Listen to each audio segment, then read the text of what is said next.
morning, everyone. I'm happy to be here, Dr. Sharma and Justice Mudgal, and my other colleagues from the industry.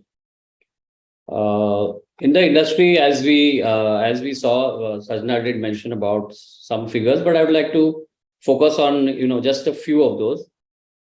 We really are at the crossroads as an industry, and maybe it's a good time to discuss the changing policy landscape like this roundtable intends to do. But I just wanted to take a step back and see where we were about 6 months back and where we are today. And one can see that clearly, the landscape is changing. I don't want to repeat the figures, but just touch upon two of those. One is that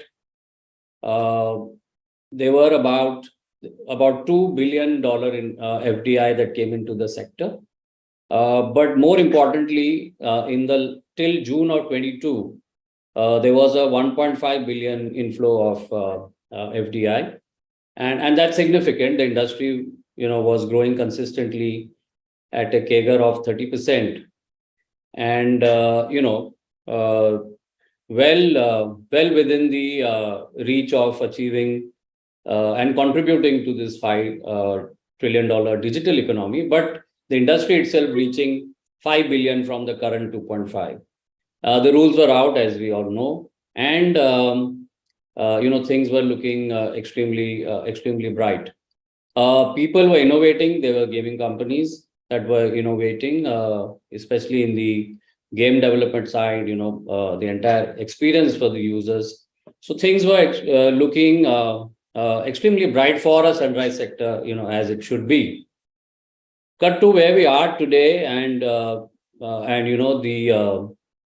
obviously there were two issues I think that the industry since inception has been facing, and some of the faces I see in the group today have been colleagues of mine since inception, before the inception of AIGF in 2016, even prior to that, Vidush included. But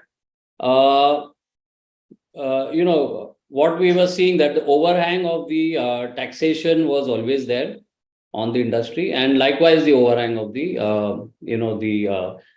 ambiguity in regulation. But in the last 1 year, all of that were trying to be put into place, and that really augured very well for the industry. Where we are today, obviously, I think that with the announcement of the new tax regime that is yet to come into play, maybe from October 1 onwards. But what that has prompted is that there have been a lot of reactions, most of them negative, because companies, and we as AIGF represent the largest gaming ecosystem, more than 150 members, and the majority of them being the medium to small scale enterprises. Now, we've seen not only retrenchment, we've seen also company closing down. Some of them have been reported in the media, and we are still evaluating the complete impact. However, suffice to say that the sentiment has been low.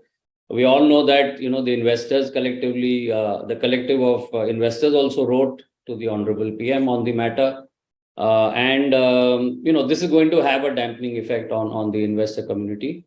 The homegrown innovations that were happening in the ecosystem is also going to be impacted. So when companies would go through, taking them back in terms of revenues to about 3-4 years back in time, obviously they would be strained to deploy fresh funds into innovation. So all those things are going to happen. But the positive is that, I have in my own journey of about 10 years in the industry, seen challenges, and, collectively as an industry, we've been able to surmount these.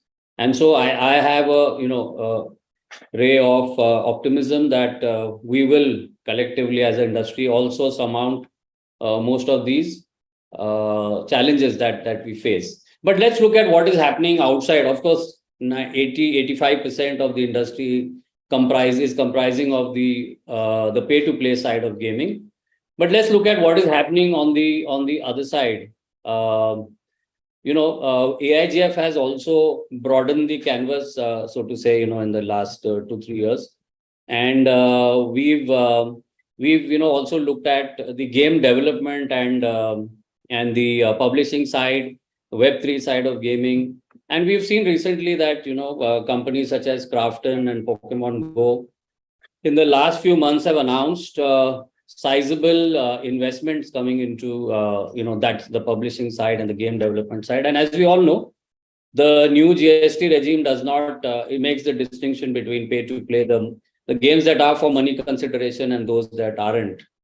And hence I believe that that side of the gaming, the development side, the publishing side, the non pay to play side, esports, all of these have immense potential, and that we would, a lot of these companies would continue to invest and expand the scope.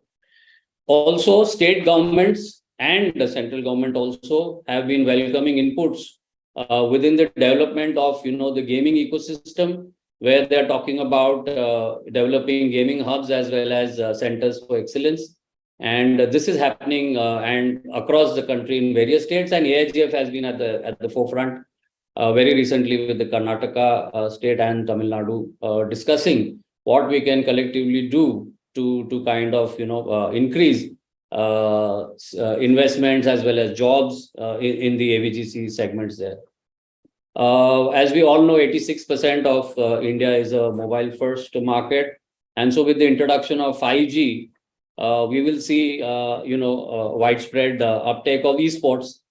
And where PC penetrations are low in a country like ours, so smartphones will be the preferred choice, as I alluded to a while ago. And then the tech developments, especially within AR and VR, which will enhance the overall experience for gamers. And as we know, as we speak, cloud gaming and all of these tech developments are happening.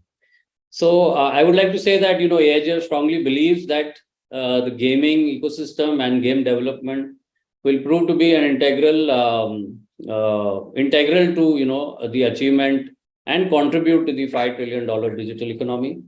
I think that as an industry we have a great deal of upward trends to look forward to, and I'm hopeful that today's conversation we laid the efforts in making India a key player as envisaged in the global gaming ecosystem. So with that, I would like to end, and thank you so much for having me here. I'm sorry for not being there in person, but thank you for having me contribute to the discussion. Thanks.